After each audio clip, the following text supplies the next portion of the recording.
সব কলমে সব রকম লেখা সম্ভব হয় না। এক একটা কলমের এক এক রকম ঝোঁক। আমার একটা নিপ মোটা কলম ছিল, খালি খারাপ কথা লেখাতে চাইতো। আর একটা কালো কলম ছিল কয়েক বছর আগে, সেটা ছিল 1 নম্বরের বিশ্বাসঘাতক। কতবার হাসতে হাসতে মাঝ নদীতে ডুবিয়ে দিয়েছে। এক একটা কলমের স্বভাব এক এক রকম।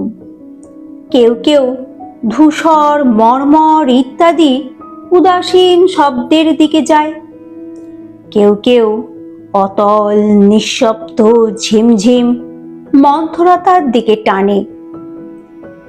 আবার কেউ কেউ খরস্রোতা তরঙ্গিনীর মতো তত্তর করে টেনে নিয়ে যায়, কিন্তু সে ওই পর্যন্তই। সেই স্রোতে নিতান্তই ঘোলা জল ও কচুরিপানা। সুতরাং কবিতা লেখার আগে সবচেয়ে কঠিন কাজ কলম বেছে নেয়া। অবশ্য কোনো গরিব বা ছন্নছাড়া কবির যদি একটি মাত্র কলম থাকে, তার কথা আলাদা, তার 7 খুন মাফ।